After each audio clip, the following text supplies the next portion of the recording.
여러분 안녕하십니까? 광주 MBC 뉴스투데이 시작합니다. 지역사회의 뜨거운 감자였던 옛 전남도청 복원이 정부 전담기구 출범과 함께 드디어 첫 발을 내디뎠습니다. 원형 복원을 요구하며 3년 동안 농성을 이어온 5월 어머니들은 감격의 눈물을 흘렸습니다. 남구은 기자가 취재했습니다. 1980년 5.18 최후의 항전지인 옛 전남도청 별관에 원형 복원을 위한 사무실이 꾸려졌습니다. 하나, 둘, 셋! 문재인 대통령이 지난 2017년 5.18 기념식 때 약속한 도청 원형 복원이 2년 만에 첫 발을 내디디게 됐습니다. 비록 늦은 감은 있지만 다행히 복원 사업을 전담할 옛 전남도청 복원 추진단이 지난 8월 27일 문화체육관광부 직속으로 옛 전남도청은 1980년 5.18 당시 모습으로 복원될 예정입니다.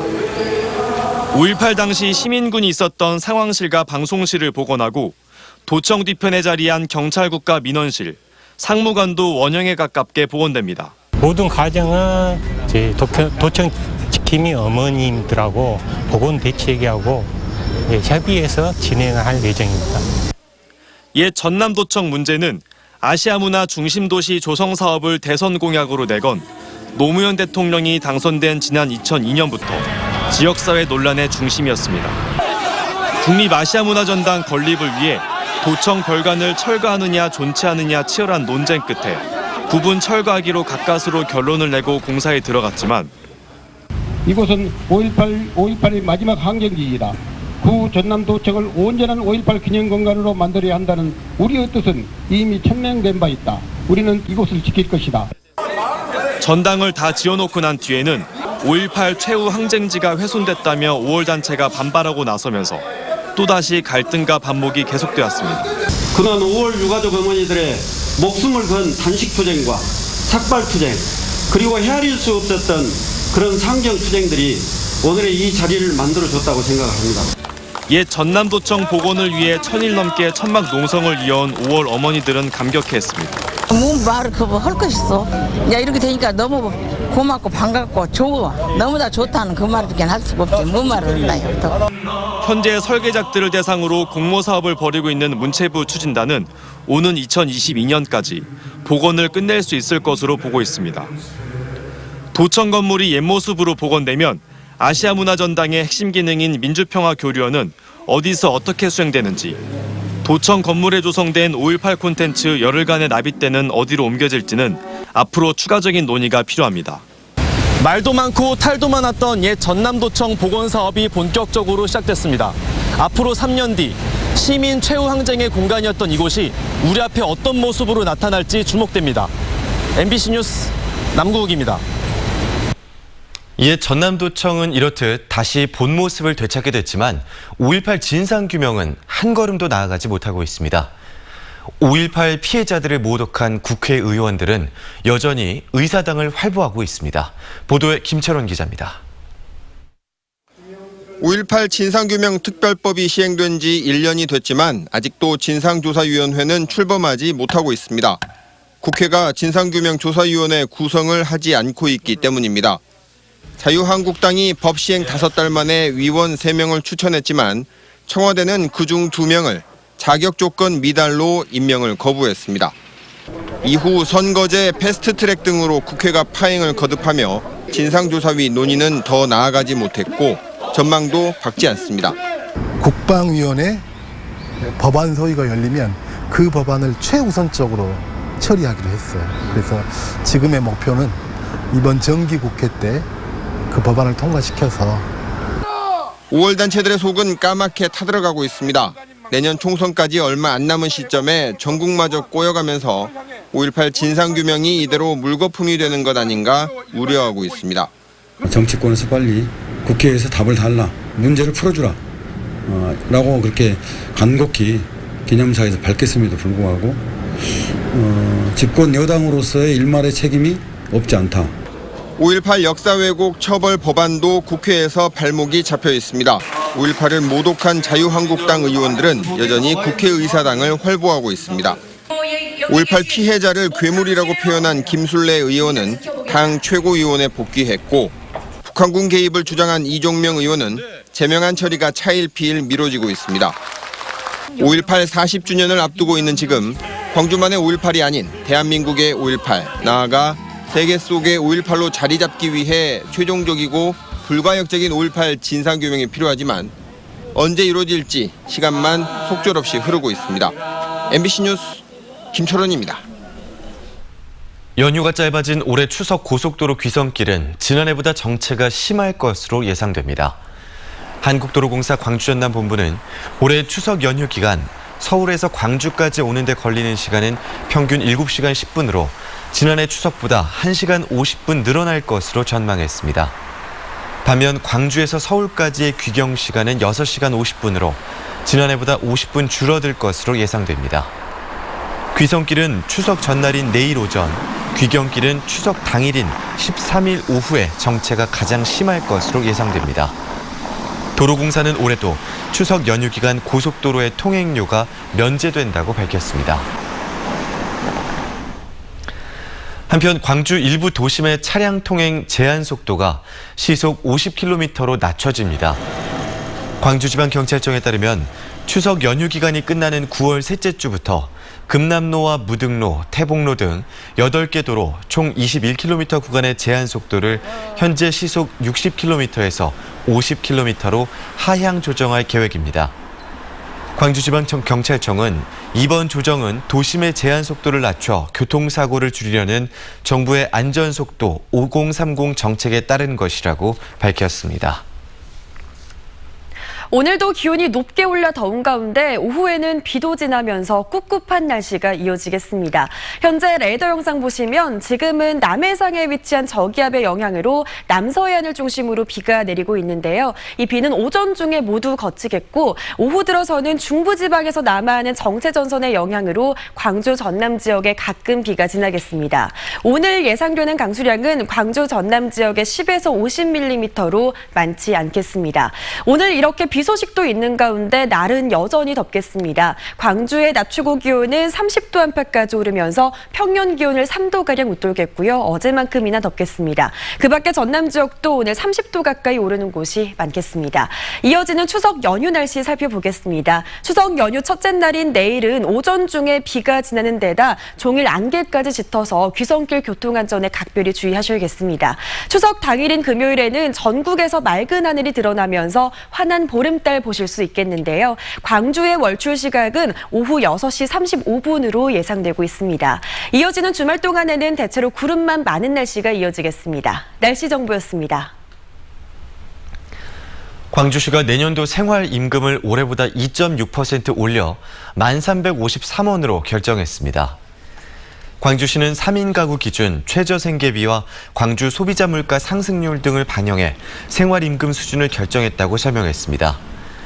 광주 생활임금을 월 단위로 환산하면 216만 3,777원으로 올해보다 54,967원이 오른 금액입니다.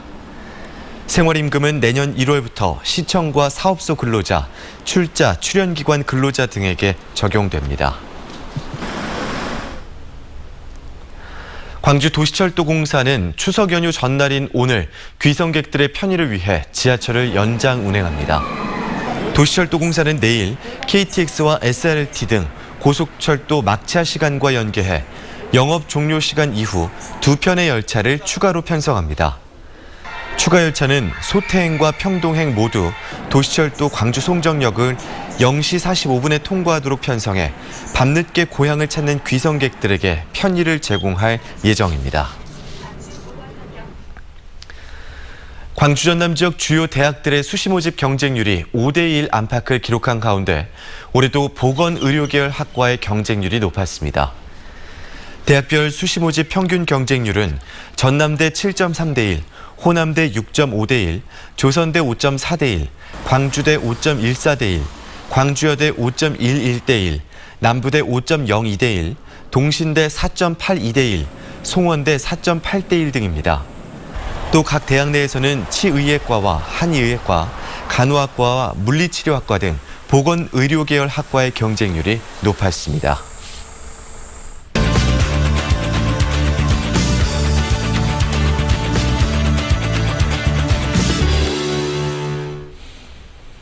중앙공원을 대상으로 하는 2단계 민간공원 특례 사업과 관련해 검찰이 특혜 의혹을 수사하고 있습니다.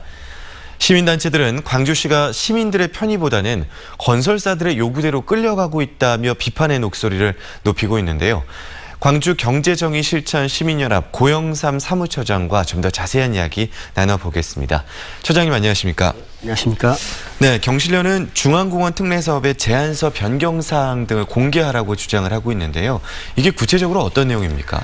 예, 광주시가 추진하는 민간공원 특례 사업은 만 한 2,000세대 이상이 건설되는 대규모 아파트 건설 사업이 되겠습니다. 네. 그에 따라서 공사 원가, 분양 원가를 세세히 공개하라는 그런 요구입니다. 네, 그렇군요. 광주시는 용적률을 완화시켜준 것이나 분양가를 올린 것이 금융비용을 올랐기 때문이다라고 해명을 했는데 여기에 대해서는 어떻게 보십니까? 특히 중앙 1과 중앙 2가 용적률을 상향시켜서 네. 분양 세대수를 늘리는 것이 논란의 핵심이 되고 있습니다. 네. 그 이유는 건설 비용과 금융 비용을 포함하겠다 이런 건데 결국에 분양 원가를 네. 높이지 않기 위해서 용적률을 부득이하게 올렸다 그런 주장을 하고 있는 거죠. 그렇군요. 예. 광주시의 민간공원 특례 사업은요. 예. 타 시도보다는 그 타 시도의 특례 사업에 비해서는 그 개발을 최소화했다라고 이야기가 전해지거든요. 예. 또 일몰제가 시행이 되기 전에 사업이 추진되지 않으면 오히려 그 이후로는 개발이 더 어려워진다라는 이야기도 있고요. 예. 이 부분에 대해서는 어떻게 생각하시나요? 광주시가 민간공원 특례 사업을 좀 자신 있게 추진을 해야 되는데 네. 그런 준비 부족을 스스로 그 인정한 꼴이 됩니다. 1단계에 비해서 2단계는 그 비공원 시설이 면적이 좀 적은 것은 사실입니다. 네. 그렇지만 1단계에 경험을 했고 그렇기 때문에 그 준비나 이런 부분이 좀 철저하게 된다면 예, 그런 부분은 해소될 수 있다고 봅니다. 네. 앞서 말씀드린 어떤 부분들이 결국에는 광주시의 준비 부족으로 발생한 부분이고 그런 것들은 그런 부분을 보완하면 얼마든지 뭐 제자리 원위치로 돌아올 수 있다 말씀이시군요. 그러면 민간공원 특례 사업 특혜 논란을 해소하기 위해서는 어떤 부분이 가장 보완돼야 된다고 생각하시는 건가요? 애초에 민간공원 특례 사업을 진행할 때는 민관 거버넌스를 구성해서 그 활동의 성과물이 있었습니다. 1단계에서는 비공원 시설 면적을 30% 했다가 나중에 너무 많다 해서 22%로 줄였는데 2단계에서는 10% 이내로 한다는 그런 성과가 있었기 때문에 즉 공원 시설을 늘리고 비공원 시설을 줄인다는 원래 공원의 취지를 살린다는 거기에 큰 성과가 있었고 또 그 제도를 타 시도에서 모범 사례로 벤치마킹하는 그런 경우도 있었습니다. 그 좋은 제도를 지금 다시 재활동을 할 수 있도록 시스템으로 활용한다면 민간공원 특례 사업이 안착이 되지 않을까 그런 생각이 듭니다. 네, 그런 것들이 제대로 이루어지지 않은 것이 또 건설사들의 입김에 치우쳤다 이런 생각이신 건가요? 예, 그런 부분은 광주시 스스로 좋은 제도를 버려두고 인력이나 이런 부분도 제대로 갖춰놓지 않고 그러다 보니까 건설사가 우선 협상 대상자가 제안한 대로 따라가다 보니까 시민들은 광주시가 민간공원 특례 사업에 끌려다닌다. 그런 곱지 않은 시선이 발생하게 된 원인이 되겠죠. 네, 그렇군요. 그리고 또 굉장히 고분양가 논란도 있지 않습니까? 그러다 보니까 민간공원 특례 사업 자체가 광주시의 아파트 가격의 고분양가의 선도 역할을 한다는 이런 부정적인 의견들 그게 반드시 해소돼야 된다고 봅니다. 네, 민간 거버넌스 협의체에서 나온 성과물들이 제대로 가동이 됐으면 좋겠다라는 말씀을 들어봤습니다. 광주경제정의실천 시민연합 고영삼 사무처장과 이야기 나눠봤습니다. 오늘 말씀 고맙습니다.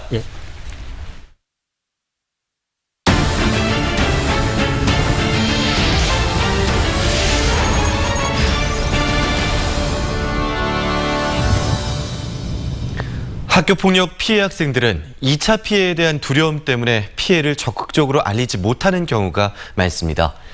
실제로 또래들에게 폭행을 당한 여중생이 2차 피해를 호소하고 있습니다. 김야훈 기자가 전해드립니다. 목포의 한 상가 뒷골목, 남녀 중학생 10여 명이 몰려 있습니다. 웃고 장난치며 이야기를 하더니 갑자기 한 여학생이 또래 여학생의 뺨을 때립니다. 또 다른 여중생에게도 수차례 폭행이 이어집니다.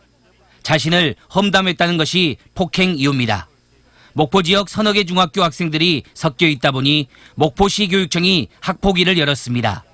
가해 학생들에게는 특별교육 이수와 피해 학생 접촉 금지 등의 조치가 내려졌습니다. 문제는 학교 내에서 2차 피해가 이어지고 있다는 겁니다. 2차, 3차 피해가 일어나는데도 절차상으로 따지면 상당히 시간이 좀 걸리더라고요. 피해가 가중되고 있는 상황이네. 피해 여중생들은 이른바 왕따를 당하면서 학교 생활이 어렵다고 호소하고 있습니다. 친구들도 있을 거 아니에요. 못났는데 나쁘게 보는 것도 있었고 때려보고 같이 뒤에서 뭐 얘기하고 그래가지고 밤에서 이제 혼자 있고 전학가고 싶고 한편 학교폭력대책자치위원회와 별도로 목포경찰서는 이번 여중생 폭력 사건에 대한 수사를 진행하고 있습니다. MBC 뉴스 김양훈입니다. 특수 상해 혐의로 광주 한 정신병원에 강제 입원 중이던 30대 조현병 환자가 달아났다가 5시간 30분 만에 경찰에 붙잡혔습니다.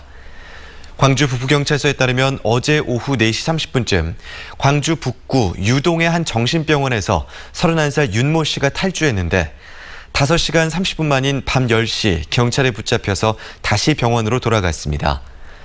조현병으로 치료받은 적이 있는 윤 씨는 지난달 19일 60대 여성 행인에게 이유 없이 흉기를 휘둘러 다치게 한 혐의로 입원한 상태에서 재판을 받고 있습니다.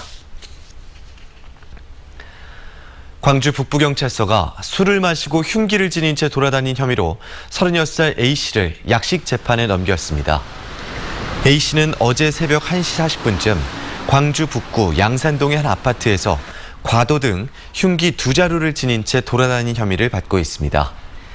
A씨는 경찰에서 자신을 험담해 직장에서 잘리게 한 전 직장 동료를 해코지하려 했다고 진술했습니다. 광주 서부경찰서는 여성의 신체를 몰래 촬영한 혐의로 27살 박모 씨를 붙잡아 조사하고 있습니다. 박 씨는 지난 9일 오전 9시 30분쯤 광주 서구 치평동의 한 버스 정류장에서 20대 여성 A씨의 치마 속을 휴대전화로 몰래 촬영한 혐의를 받고 있습니다. 박 씨는 범행을 숨기기 위해 휴대전화에서 사진을 지웠지만 인터넷 클라우드 계정에 올린 사진이 경찰에게 발각돼 추가 범행 혐의까지 받고 있습니다. 여수시 돌산읍에 있는 전남해양수산과학관이 어류생태학습장으로 인기를 끌고 있습니다. 전시와 체험시설도 새롭게 단장돼 관람객들로부터 좋은 반응을 얻고 있습니다. 김주희 기자가 다녀왔습니다. 지난 1998년 개관한 전남해양수산과학관.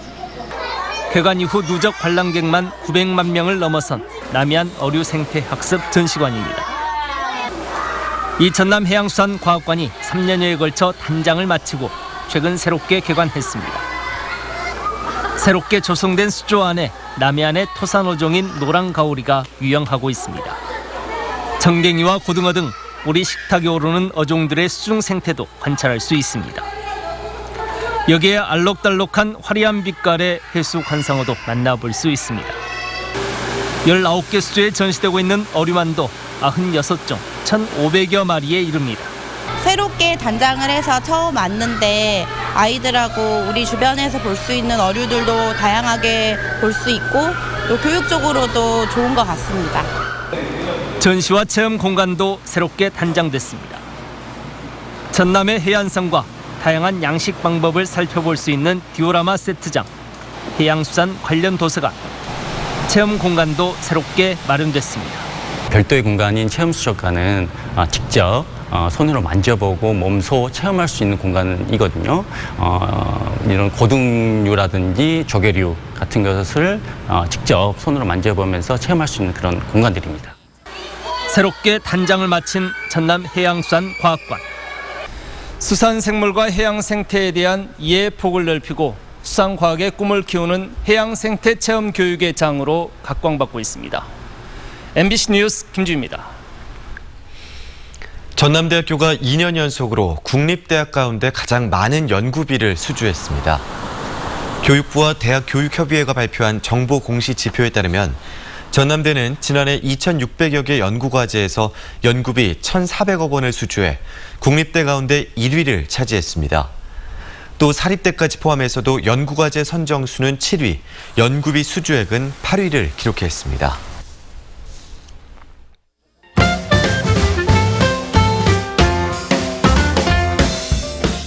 올해 추석 선물 세트의 키워드는 건강인 것으로 나타났습니다. 이마트 등 유통업계에 따르면 전통적으로 인기가 좋은 정육 외에도 홍삼 등 건강 관련 제품들이 강세를 보였는데요. 다만 이른 추석으로 출하 시기가 맞지 않은 사과 등은 상대적으로 판매가 줄었고 샤인 머스켓, 머스크메론 등 이색 과일이 인기가 높았습니다. 예쁜 반려동물의 모습, 혼자 보기 아깝다면 반려동물 사진 공모전 쇼미더펫에 참여하는 건 어떨까요?